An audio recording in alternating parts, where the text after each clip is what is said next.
Hello, my name is David Santiana, and I'm going to be talking about Black is the Body by Emily Bernard and her second chapter in the book called Teaching the N-Word. And I'm making this video for Communications 3260. So Emily Bernard opens up the second chapter of Black is the Body by talking about the N-word in a classroom setting and how she tries to teach about it.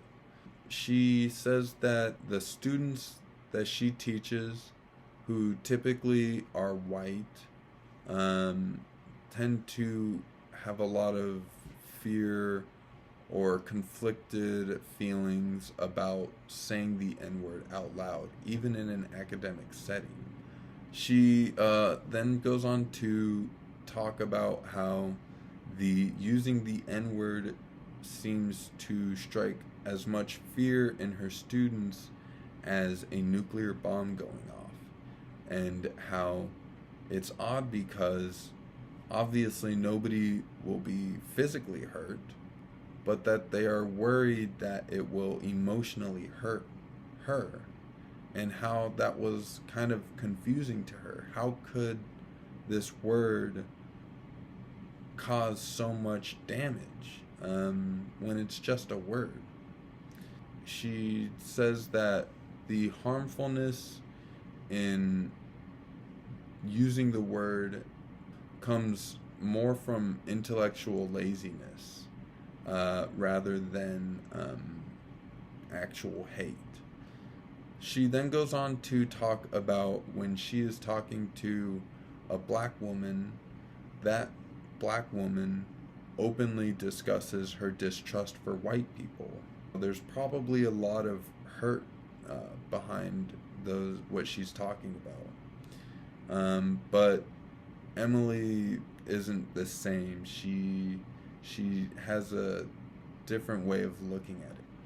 So Emily kind of shows that there are people who have a similarly narrow worldview as people that would be traditionally considered, the other end of the spectrum. She then goes on to talk about how her husband feels about the word, who is a white person. Her husband says that the only context in which he heard it growing up was when his white uncle referred to a candidate as the N-word. But the context in which he was talking about it was unconventional. The context in which his uncle was talking about it was someone who he actually supports and actually was planning on giving his vote to. I think she tells this story because it shows someone who is white that seems to take into account this person's difference in physical appearance, but also communicates their difference in society, and how that might actually be one of the reasons why he's voting for him. And so in a way, while it's insensitive, it is almost empowering because he's giving his vote to that person.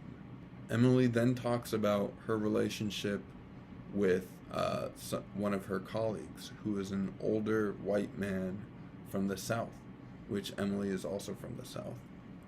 And Emily says that they are very familiar with each other because of this shared heritage of being from the South. But their experiences aren't the same. And in that context, between her and her colleague, they seem to be able to use the word openly in a public setting, probably because they're both well informed. But she kind of has a shattering when she starts to realize that there's more behind her colleague's perspective than he talks about. This comes when he gives her a poem that he wrote about his grandmother. And in that poem about his grandmother, she learns that his grandmother would use the N word often and with relish in her words. And this throws her off because she starts to realize that there really is a different starting point for some white people. And she wonders about if his racist grandmother is somehow in spirit always with him. So that makes her feel very conflicted. Um, and she seems to communicate that she gets unhopeful that maybe there are some barriers that won't be broken. Emily says that the South has a long history, and that kind of communicates a complexity in which things exist relative to people's emotions and also relative to time. Because the South is not a clean, simple story. It is a very messy one. So she kind of ends on a note of confusion about her relationship with that colleague. Um, so to kind of go into the evaluation and interpretation aspect of this, I think that it's really interesting that she is taken back by the fact that her colleague would write a poem about his racist grandmother. I think that what Emily is starting to hint at in this chapter is kind of a barrier that she notices. The fact that her white students would not use the word, but that her colleague would use the word, but somehow has a weird relationship with the quirkiness of the South and the history of it all. So to connect some ideas,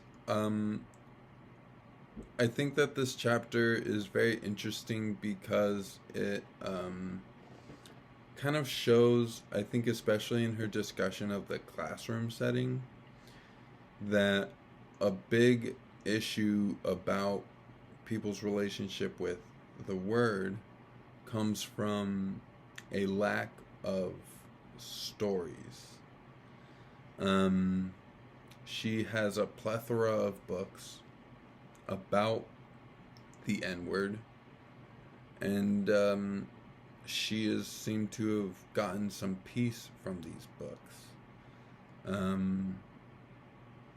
But her students don't have that experience, so they are very much walking on eggshells around the word, because to them it could be interpreted in so many different ways. So I think that that's really fascinating because it relates back to the TED Talk that we watched, in which a speaker said that the problem usually stems from one overarching simplified story rather than multiple stories, having a fleshed out perspective on something. She has a more fleshed out view of race thanks to these studies, and how her students have mostly just been exposed to this overarching narrative about race. So that's kind of a source of friction that she notices. And it goes further. A source of friction isn't just the overarching narrative that exists in the public, but there's an overarching narrative that exists for each person individually. People have emotional ties to their past, and people have emotional ties to their grandmothers that were racist, and their region that has a racist history, and how there might be some kind of connection between these people knowing about this negative thing and sort of loving this negative thing. And so she kind of ends the chapter by realizing that when she is interacting with white people, they can't exactly start the conversation on a completely clean slate. She has her context in which she approaches it, and the white people have their context in which they approach it. And usually people look for positivity when they talk about things. And if they have positive emotions associated with racist people, it adds a complex layer to how they talk about it. And I think this is probably why the white students in her classroom setting are uncomfortable with discussing race. They worry when they talk about race, they are as scared of it as a nuclear bomb. Nothing has been said in that classroom that could do as much damage as a nuclear bomb. Nobody is thinking things in that classroom that could do as much damage as a nuclear bomb. But they have heard things that do as much damage as a nuclear bomb. And they have possibly thought things that do as much damage as a nuclear bomb. And that is the barrier where these white students have this discomfort. It comes from a past that they don't really think about too much, beyond the fact that that was my grandmother's point of view, and while she was quirky, I sure love her. And that is problematic, because when you stop the conversation there, it's quirky, but I still love her, then you fail to advance to more complex conversations about race. Why did your grandmother have those thoughts? Why did she relish in it? What pain was going on deeper than that, that causes her to lash out in clearly unrelated ways? And that is what fails to get talked about on both sides. Some people have failed to talk about the experience of having an emotional tie to racist vocabulary and racist thought patterns.